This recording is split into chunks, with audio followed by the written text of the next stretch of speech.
Eu sei que Deus vai falar com você. O Senhor te ouça no dia da angústia. Você podia falar um amém. O Senhor te ouça no dia da angústia. O nome do Deus de Jacó te proteja. Envie socorro desde o seu santuário e te sustente desde Sião. Lembre-se de todas as tuas ofertas e aceite os teus holocaustos. Conceda-te conforme o teu coração e cumpra os teus planos. Nós nos alegraremos pela tua salvação e em nome de nosso Deus arvoraremos pendões. Satisfaça o Senhor todas as tuas petições. Agora sei que o Senhor salva o seu ungido. Ele o ouvirá desde o seu santo céu, com a força salvadora da sua destra.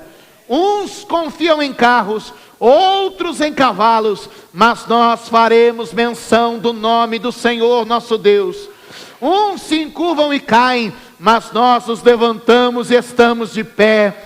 Salva-nos, Senhor, ouça-nos o Rei, quando clamarmos. Diga amém. Levante a mão e diga: eu sei, esta palavra se cumprirá na minha vida. Diga glória a Deus.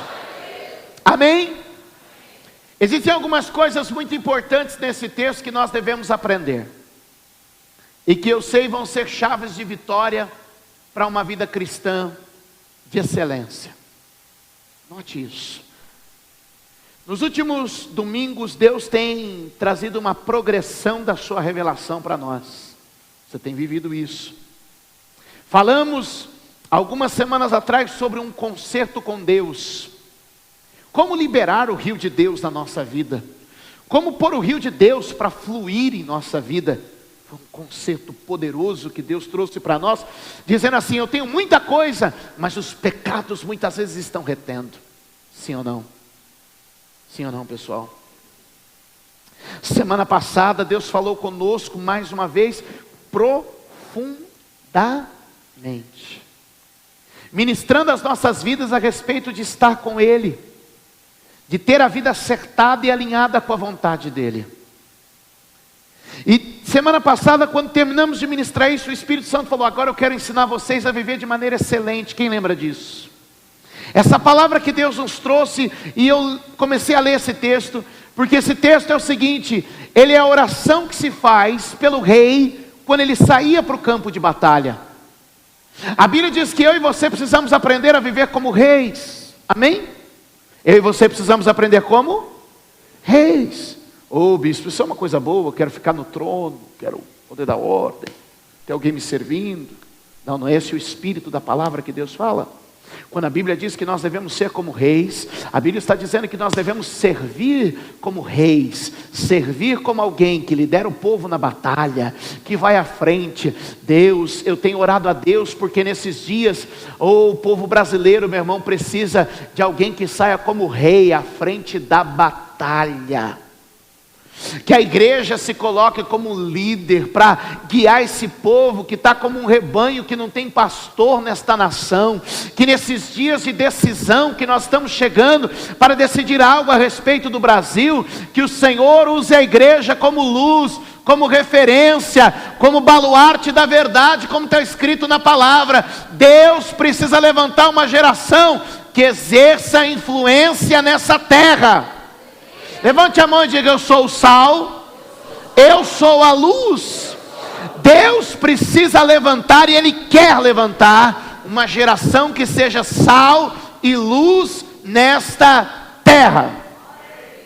E sal e luz nós só poderemos ser quando nós organizarmos nossa maneira de viver. Diga assim: eu preciso organizar minha maneira de viver.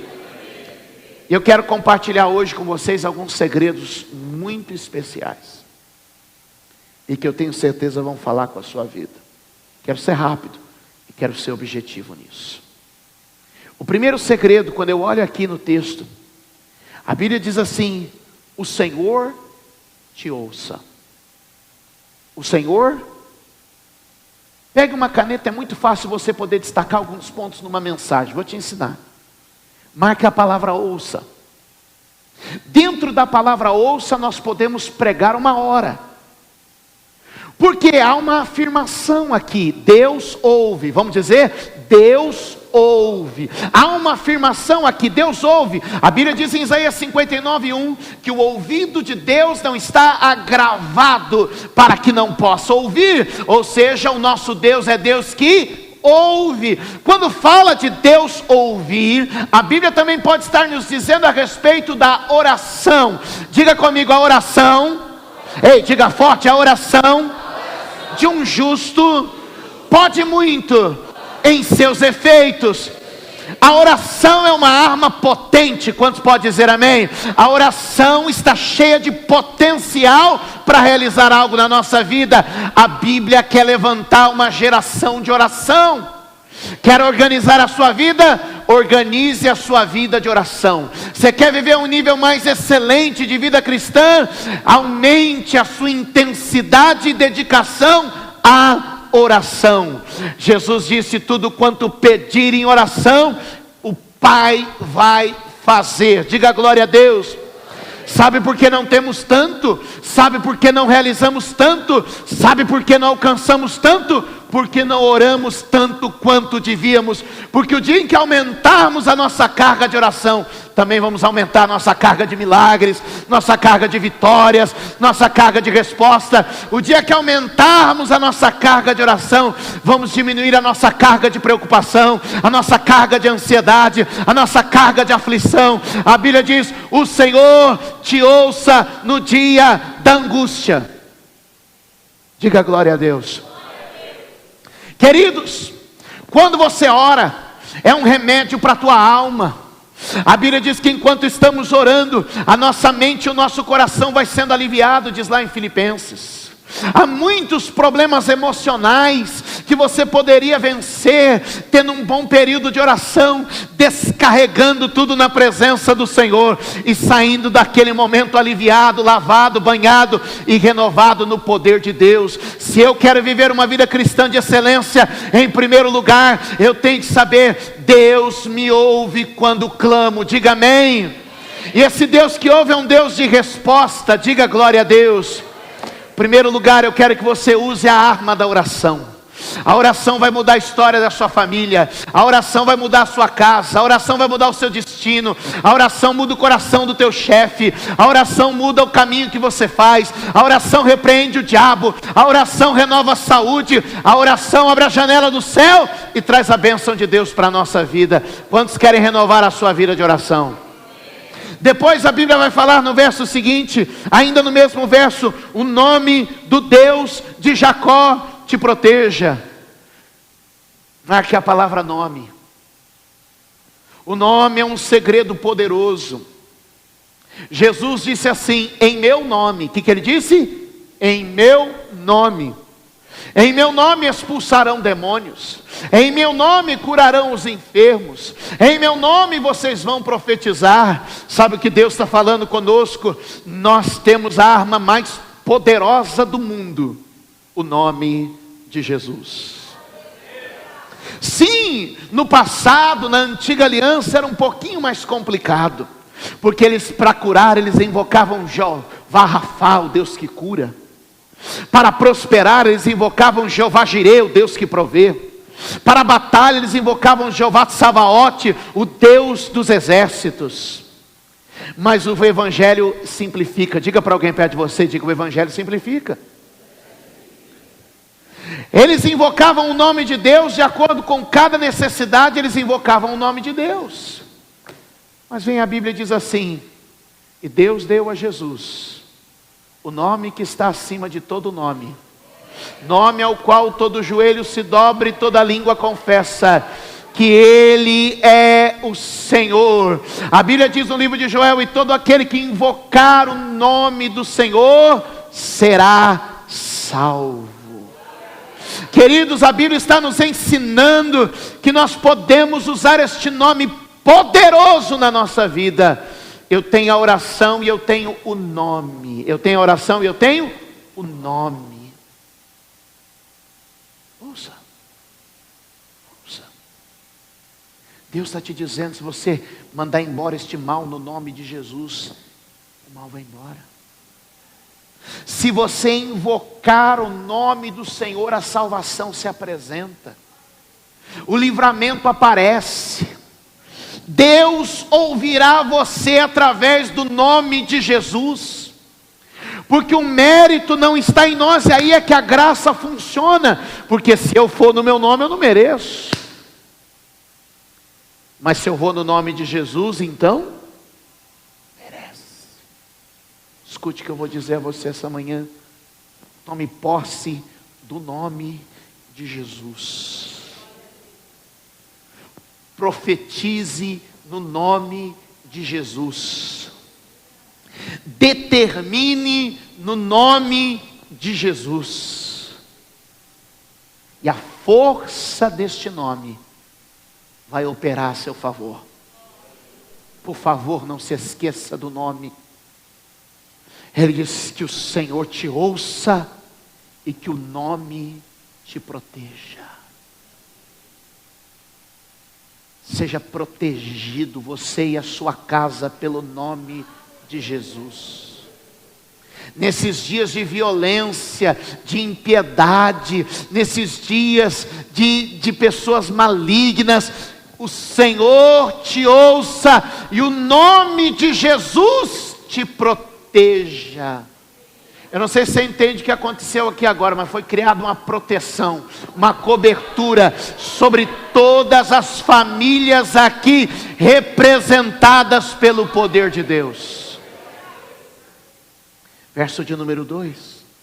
Nós já temos 2 segredos: o segredo da oração, o segredo do nome. Mas aqui há um outro segredo, nós precisamos trabalhar um pouco nesse para você ter entendimento e sabedoria. O santuário. Diga comigo, santuário. Envie-te socorro desde o seu... Marque a palavra santuário, por favor. Escute. A palavra santuário no hebraico aqui quer dizer lugar consagrado. O que quer dizer? Lugar consagrado. Um lugar consagrado. Deixe-me dizer algo que o Novo Testamento fez e algo que o Novo Testamento não fez.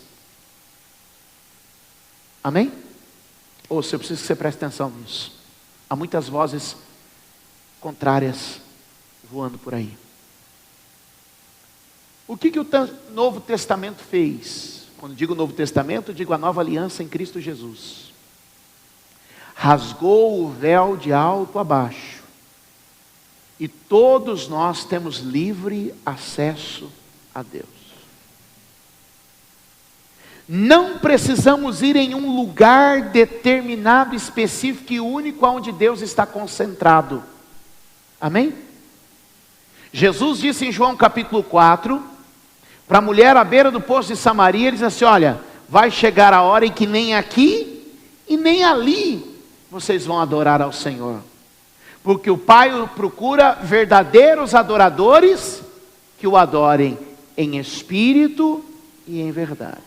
Então o que o Novo Testamento fez, ele democratizou, ele abrangeu, ele abriu, para que pudéssemos adorar a Deus onde estivéssemos. Diga amém. Quantos entendem isso? Paulo diz em Atos capítulo 17 que Deus não habita em templos feitos por mãos humanas. O que o Novo Testamento fez? Ele transformou a mim e a você o templo. A Bíblia diz lá em 1 Coríntios capítulo 6, nós somos o templo de Deus. Então o que o Novo Testamento fez? Ele elimina a figura do templo. Amém? Como lugar único da manifestação de Deus. Como lugar único da manifestação de Deus. Isso o Novo Testamento fez. E te dei aqui as palavras. João capítulo 4, Atos capítulo 17, 1 Coríntios capítulo 6. Agora o que o Novo Testamento não fez? Preste atenção, é muito importante você ouvir isso. Ele não despreza o lugar de oração. Em Atos capítulo de número 16, quando Paulo chega a Filipos, ele sai pela manhã à procura de um lugar de oração. Um santuário. Um lugar reservado para o quê? Oração. Para que a gente possa entender isso de maneira inteligente. E Paulo, em todas as suas viagens, sempre vai procurar um lugar de oração. Fosse numa casa, fosse numa escola, fosse à beira de um rio, em um amontoado de pedras, ele procurava um lugar. Como a gente define isso aqui hoje como igreja? E tem que ter sabedoria, porque a teologia liberal correndo por aí, quer acabar com isso aqui.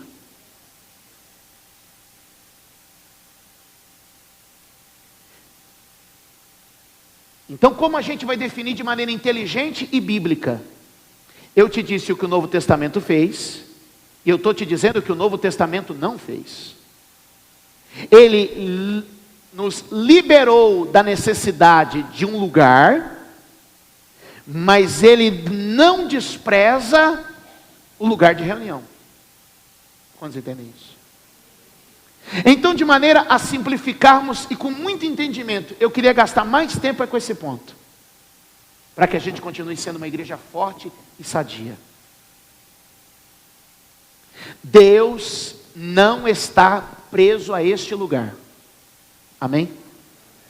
Deus não está limitado aos domingos, 9:30 da manhã, Armando Salles de Oliveira, 115. Deus não está preso.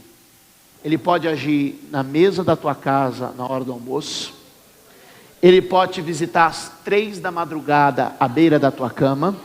Ele pode operar dentro do teu trabalho, na condução, debaixo da terra no metrô de São Paulo, ou no alto das nuvens voando para algum lugar. Ele pode te falar com você e tratar com você numa esquina, numa praça, aonde quer que seja. Deus não está preso a este lugar. Diga amém. Mas tem uma coisa. Deus também não despreza o que acontece neste lugar. São duas coisas completamente distintas. Uma é eu dizer, Deus está aqui, olha, só domingo 9:30 da manhã, na Armando Salles 115 é que Deus vai se manifestar. Deus não está limitado a este lugar e a este horário. Porém, Deus não despreza este lugar e esta hora marcada.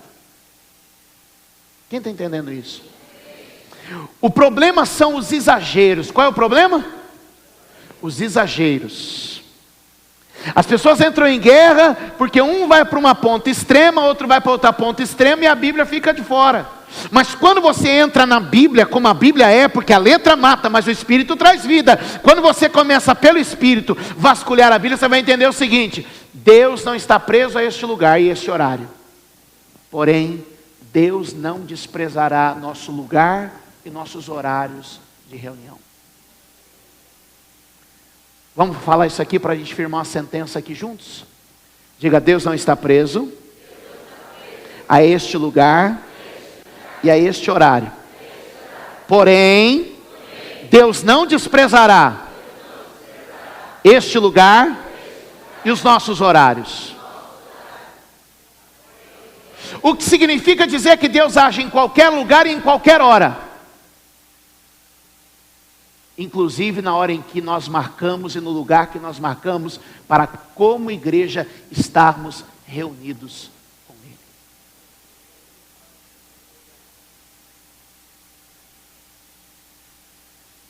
Casa do meu pai tem uma mesa muito grande. Ele tem uma mesa de 12 lugares lá. E já está faltando, que agora chegou um agregado lá, fazer o quê?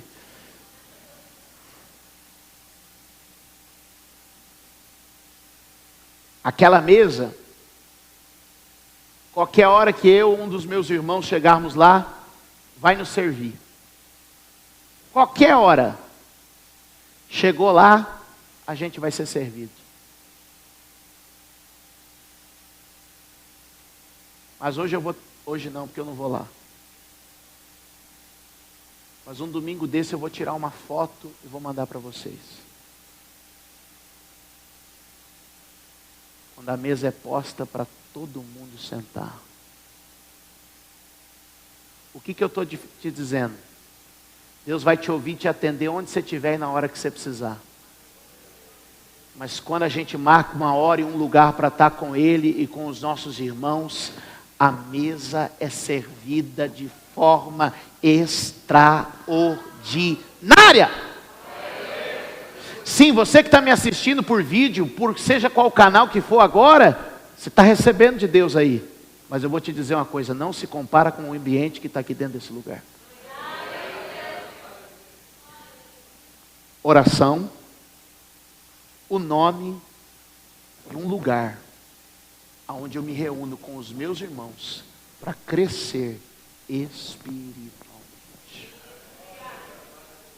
Quantos entendem que o Espírito Santo está desconstruindo uma ideia maligna que quer atacar a igreja, a comunhão dos irmãos e a estrutura que Deus nos deu para nos edificarmos? Quem entende isso hoje? Vamos dar um aplauso ao Senhor Jesus.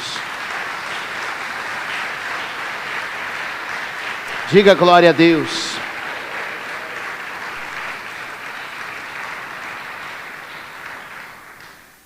Verso de número 3. Lembre-se de todas as tuas ofertas e aceite os teus holocaustos. Amém? O Senhor nos ouve. O nome do Senhor é poderoso. E nós temos um lugar onde Deus ordena a bênção. Que é o lugar onde os irmãos se reúnem. Ó, quão bom e quão suave é que os irmãos vivam em união. É como óleo precioso, como orvalho que refresca. Ali o Senhor ordena a bênção. O lugar da reunião é lugar de bênção. Mas há um quarto segredo aqui agora. Nossas ofertas têm um impacto na nossa vida extraordinário. Minhas ofertas, suas ofertas têm um impacto na sua vida extraordinário. Sim, o diabo quer nos amarrar as mãos. O diabo quer nos tolir.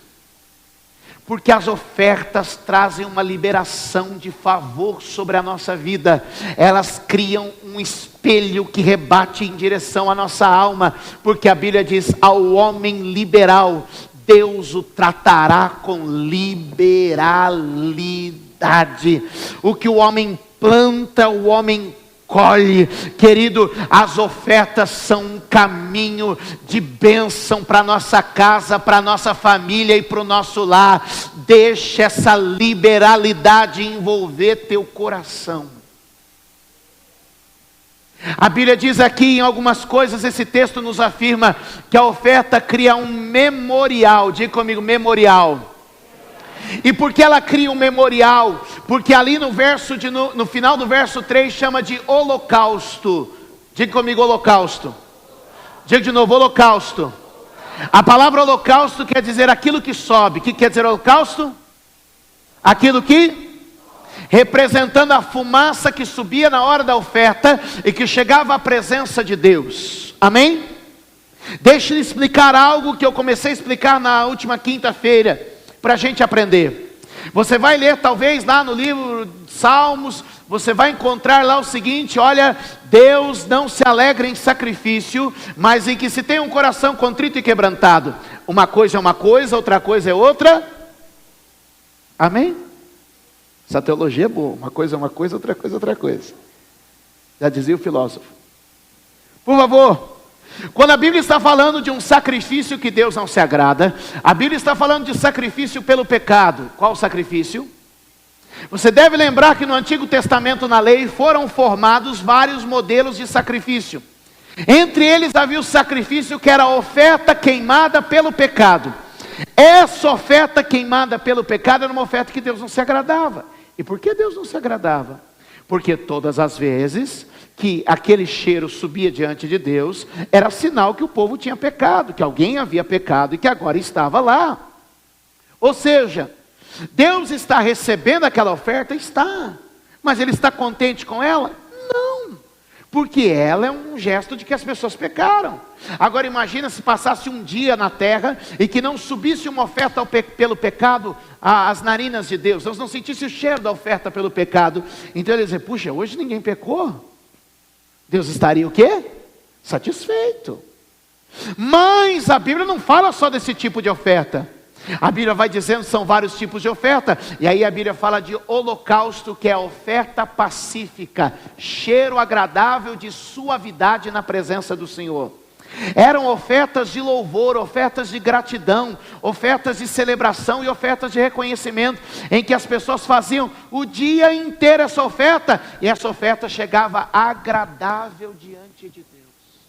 E Deus olhava, puxa, hoje eles estão, não sente cheiro de oferta pelo pecado. Eu não creio que deve ter acontecido um dia que não houve isso, mas vamos dizer assim, vamos imaginar um dia perfeito, um dia do melhor dia do mundo, vamos pensar assim, puxa, hoje eu só senti cheiro de oferta suave, de sacrifício agradável, não teve cheiro de oferta pelo pecado, porque Deus não tem prazer. Mas aí vem Jesus, vem quem? E Jesus se faz o que? Oferta pelo nosso pecado. E de uma vez por todas cumpre a lei e paga a oferta pelo pecado, certo? Ou seja, hoje não é mais necessário subir sacrifício pelo pecado. Mas eu lhe pergunto, e a oferta de cheiro suave e o sacrifício agradável, acabou? A Bíblia diz, em Filipenses capítulo 4, quando Paulo está escrevendo a respeito das ofertas que a igreja de Filipos enviou para ele, a Bíblia diz assim, olha, cheio estou, a oferta foi boa, muito me regozijei, alegrou o coração dele, depois que recebi de Epafrodito, o que da vossa parte me foi enviado. Aí ele diz assim, como cheiro de suavidade, como sacrifício agradável e aprazível a Deus.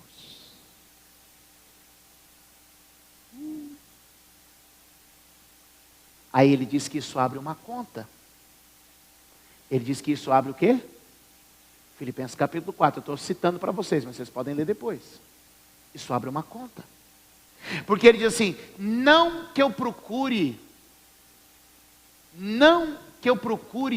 créditos, mas procuro o fruto que aumenta a vossa conta. O Senhor se lembra. Lá em Filipenses 4, Paulo está em concordância com o Salmo 20, verso 3. Não que eu procure dádivas, não que eu procure alguma coisa para mim, mas eu procuro, o que Paulo disse? O fruto que aumenta a vossa conta. Que conta é essa? O Senhor registra no seu livro a minha oferta e a sua oferta, e isso fica um memorial diante de Deus. Porque na sequência, o que Paulo diz lá em Filipenses 4? Estou só seguindo o texto para vocês. Na sequência ele vai dizer assim, mas procura o fruto que aumenta a vossa conta. E aí ele diz lá, e o meu Deus, segundo a sua riqueza e glória, suprirá cada uma das tuas necessidades em Cristo Jesus. Amém. Paulo escreve em 2 Coríntios capítulo de número 9, que o trabalho da oferta gera louvores a Deus. Ou seja, o Salmo de número 20 está em perfeita concordância com o Novo Testamento. Aliás, todo o Antigo Testamento está em perfeita concordância com o Novo Testamento. Você só precisa aplicar de maneira correta e honesta. E o quê? Honesta. Porque deixa eu te dizer uma coisa. Todos que tentam desconstruir principalmente a mensagem da oferta, existem os que exageram na questão da oferta. Mas existem os que querem desconstruir a mensagem da oferta. E esses que querem desconstruir a mensagem da oferta, não são honestos. Por quê? Porque sabem melhor do que eu o que eu estou ensinando para vocês. Mas escolheram uma estratégia de marketing. O que eu disse? Tem um monte de gente descontente com a igreja. O que eu vou fazer? Vou começar a pregar contra a oferta. Os meus vídeos no YouTube vão começar a ser assistidos. As minhas reuniões vão começar a ser frequentadas.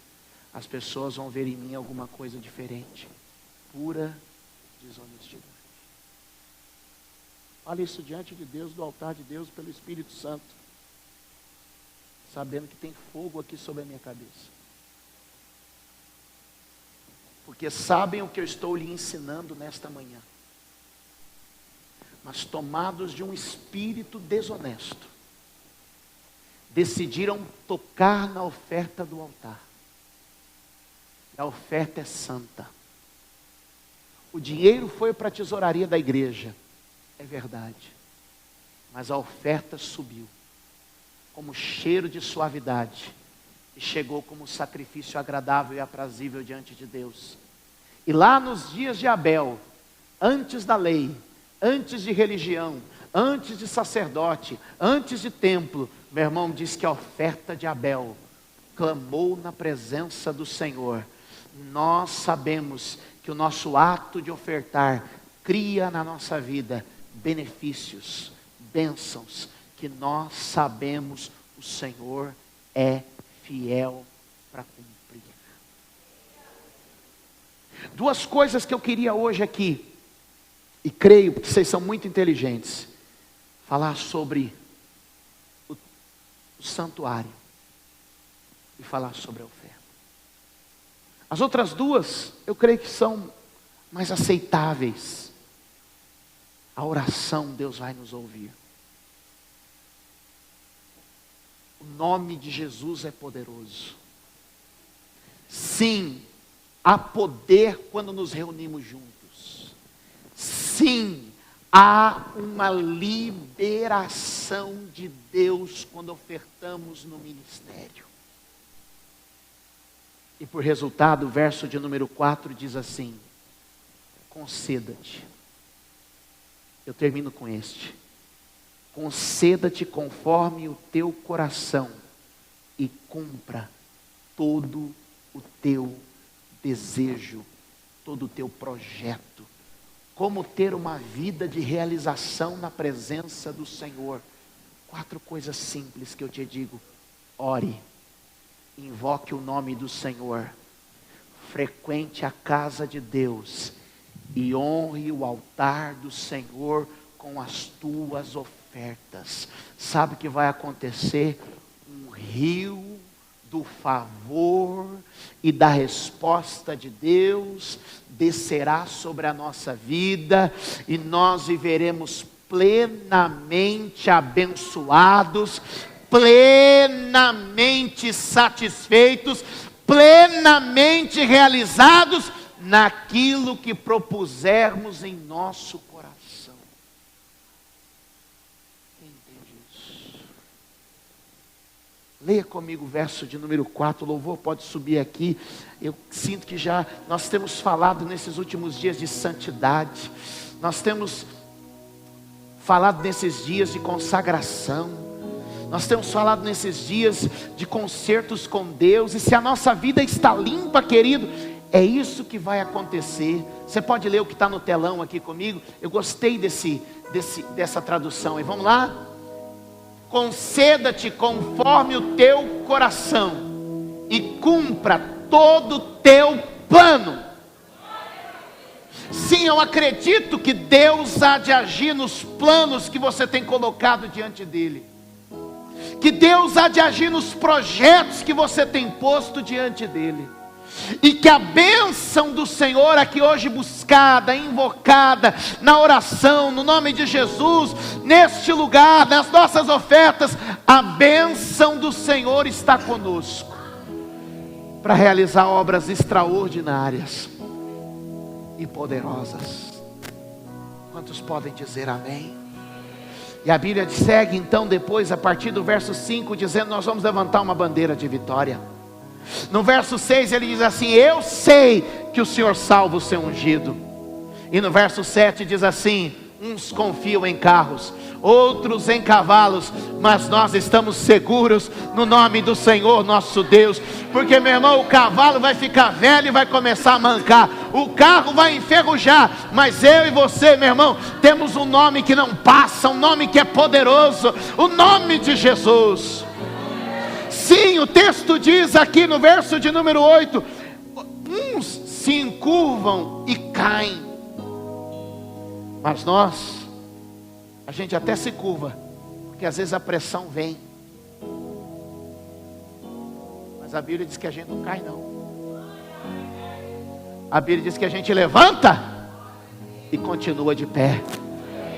Deus vai te levantar. Já levantou um ali no meio, ó, já levantou dois, já levantou três. A Bíblia diz: uns se curvam e caem, mas nós levantamos e estamos de pé. Aleluia! Levante as suas mãos para o céu. Pai, nós queremos hoje aqui orar e crer que o Senhor está derramando os teus milagres nesta igreja.